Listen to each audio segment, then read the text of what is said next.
Halo, selamat pagi buat kita semua. Bertemu lagi dengan Bapak Erik Iskandar Tambun, pembelajaran bahasa Indonesia. Baik anak-anak, pembelajaran kita sebelumnya yakni mengenai teks deskripsi. Nah, pada pertemuan ketujuh ini, kita akan membahas materi kita mengenai kata umum dan kata khusus. Tentu, pembelajaran ini bukanlah pembelajaran yang baru bagi anak-anak kami semua.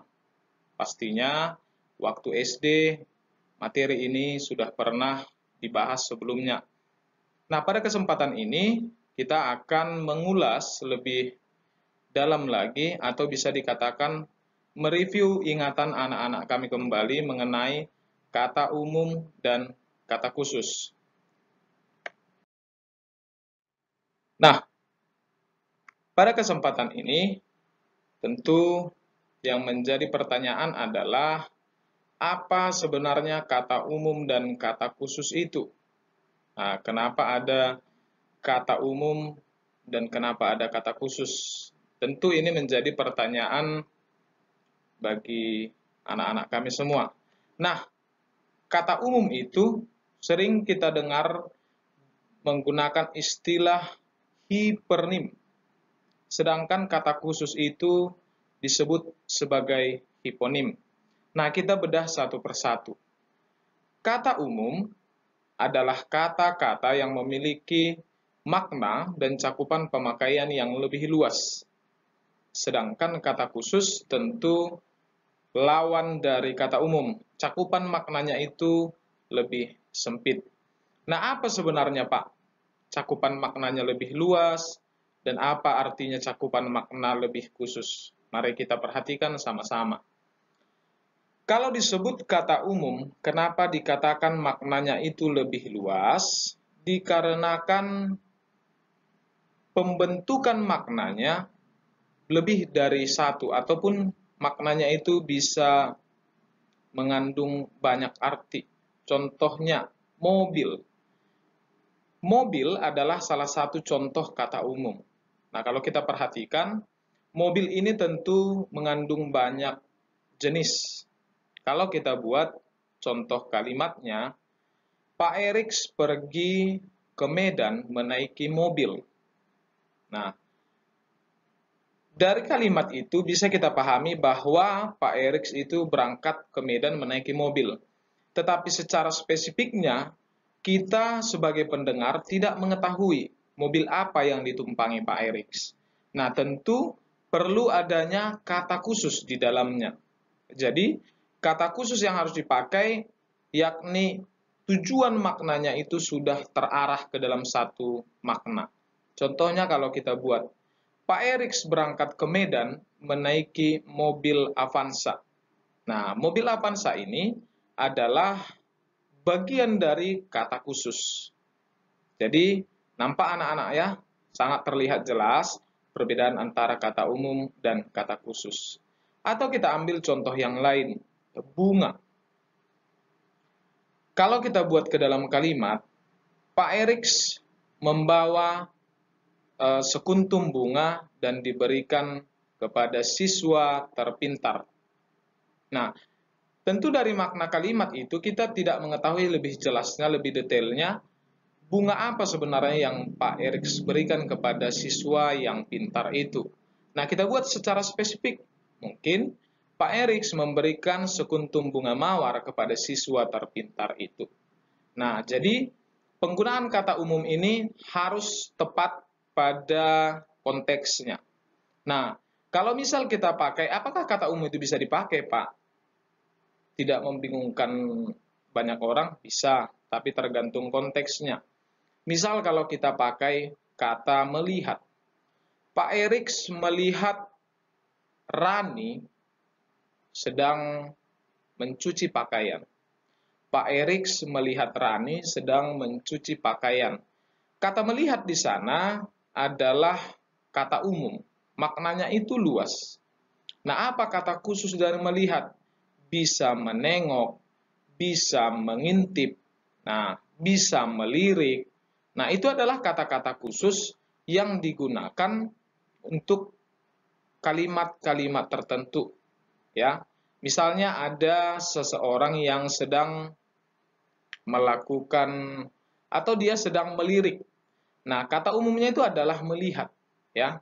Tetapi untuk lebih jelasnya makna dari sebuah kalimat itu tentu kita bisa menggunakan kata melirik. Nah, kita masuk kepada contoh.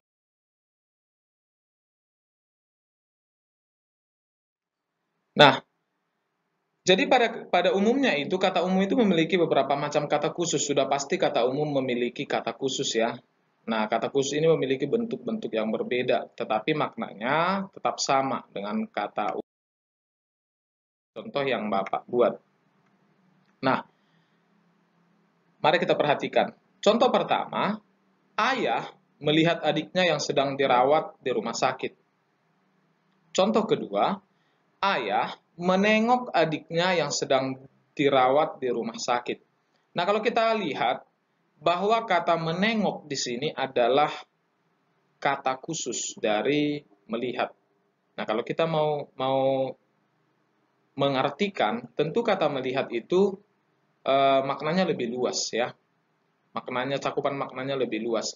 Tetapi kalau menengok berarti terkhususnya dia menjenguk adiknya di rumah sakit.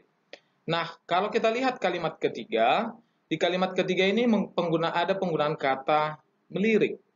Ayah melirik adiknya yang sedang sakit di rumah sakit. Nah, perhatikan tanda kurungnya. Bapak buat di sana, penggunaan kalimat itu, penggunaan kata melirik pada kalimat itu kurang sesuai. Kenapa? Karena kata melirik itu sangat-sangat tidak tepat pada konteks kalimat yang sedang sakit, bahwa adiknya sedang sakit. Di mana melirik itu sangat-sangat salah ya ditempatkan pada kalimat itu.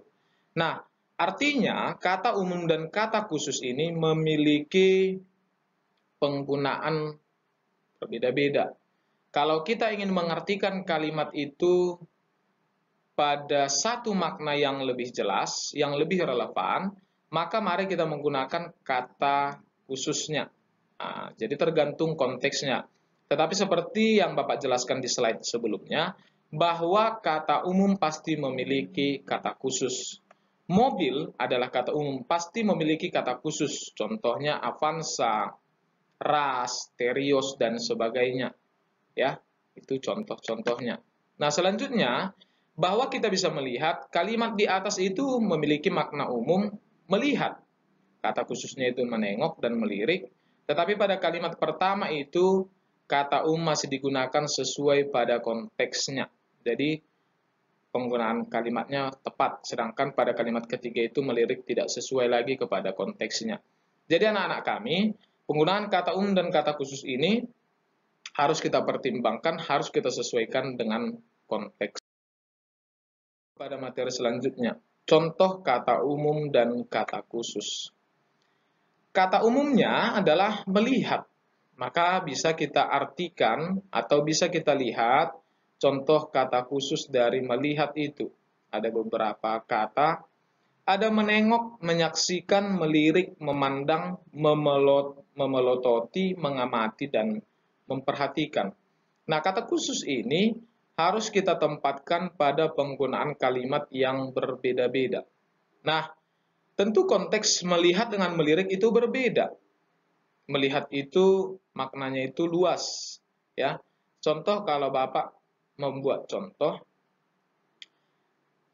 Ray melirik wanita yang sedang berjalan itu. Berarti kalau melirik tatapannya berbeda ya dengan cara melihat secara gamblang. Melirik itu bisa dikatakan sembunyi-sembunyi. Sedangkan kalau kita buat contohnya, Ray melihat gadis yang sedang berjalan itu, berarti dia menatap dengan jelas. Kalau melirik itu berbeda, ya. Melirik itu seperti melihat ke samping. Nah, bisa kita perhatikan ya. Nah, itu perbedaan dari kata umum dan kata khusus. Selanjutnya, ada kata mendatangi. Ya, ada kata mendatangi. Mendatangi itu memiliki kata khusus, mampir, singgah, berkunjung, dan sebagainya. Selanjutnya, ada kata membawa. Membawa ini makna umum, sedangkan makna khususnya yang lebih sempitnya mengangkat, menjinjing, menggendong, mengangkut, menyeret, membopong, memanggul, dan sebagainya. Menjinjing dengan memanggul itu tentu memiliki makna yang berbeda, tetapi cakupan maknanya itu sama-sama membawa. Nah, kita lihat penjelasan berikutnya. Setiap kata umum itu dapat digunakan dalam setiap konteks penggunaan bahasa di dalam kalimat, sedangkan kata khusus hanya digunakan dalam konteks kalimat tertentu. Nah, ini bisa kalian garis bawahi, bahwa kata umum itu bisa digunakan pada konteks penggunaan bahasa di dalam kalimat, sedangkan kata khusus itu hanya digunakan pada kalimat-kalimat tertentu saja. Ya, jadi kata khusus itu tidak bisa diletakkan secara sembarangan. Jadi harus kita pertimbangkan pemilihan kata pada kalimat tersebut. Nah, contoh-contoh kata umum dan kata khusus dalam kalimat. Mata ibu mengeluarkan air mata ketika mengiris bawang merah. Nah, kalau kita pakai kalimat kedua, ketika hari raya tiba, umat muslim memotong sapi dan kambing sebagai hewan kurban. Nah, memotong ini adalah kata umum ya. Coba kalau kita tukar posisinya. Ketika hari raya tiba, umat muslim mengiris sapi dan kambing sebagai hewan kurban. Tentu penggunaan kata khusus di sana tidak tepat. Nah, oleh karena itu seperti pada paragraf di atas, dikatakan bahwa penggunaan kata khusus itu harus dipertimbangkan sesuai konteks kalimat. Yang ketiga, adik disuruh ibu untuk memangkas rumput yang sudah tinggi di halaman belakang. Maijah harus membelah kayu terlebih dahulu sebelum memasak nasi. Nah, dari sini bisa kita lihat perbedaannya, bahwa penggunaan kata khusus itu hanya menjelaskan pada kalimat-kalimat tertentu yang maknanya itu lebih mengarah ke dalam satu makna. Nah, jadi harus lebih berhati-hati penggunaannya ketika menggunakan kata khusus. Nah, di slide ini ada Bapak tuliskan mengenai keindahan pantai Senggigi. Ya, ini tidak perlu Bapak bacakan lagi karena sudah ada di contoh-contoh sebelumnya. Nah, pesona pantai anak-anak kami lihat atau dibaca.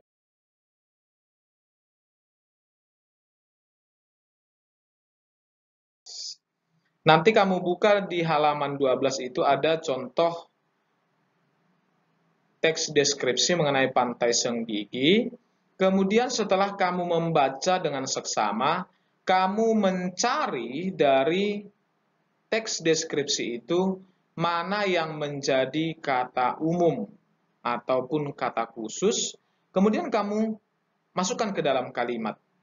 Misalnya kalau ada contoh di sana, kita ambil kata melihat. Ya, saya melihat pantai Senggigi itu sangat indah. Nah, ada kata melihat di sana. Silakan kamu ambil kata melihat itu, kemudian ubah ke dalam kalimat. Ya, ubah ke dalam kalimat menggunakan kalimatmu sendiri. Ya, saya melihat Rani membawa sepeda dan ia terjatuh tadi pagi. Nah, sudah menjadi sebuah kalimat. Jadi, tugas anak-anak kami hanya mencari kata umum dan kata khusus dari teks deskripsi di buku paketnya halaman 12. Kemudian ketika sudah menemukan kata umum itu, ubahlah kata umum itu ke dalam sebuah kalimat menggunakan bahasamu sendiri. Ya, ingat sekali lagi, cari kata umum dan kata khususnya, kemudian ubahlah ke dalam sebuah kalimat menjadi satu kesatuan yang utuh. Nah, kemudian kamu kerjakan, kamu letakkan, kamu tuliskan di kertas double folionya. Sekian pertemuan kita. Bapak harap tidak ada anak-anak kami yang mengerjakan di luar dari kertas double folio. Ya, sekali lagi Bapak tekankan, tolong dikerjakan di kertas double folio. Dan pertemuan kita cukup sampai di sini. Salam sehat, terima kasih.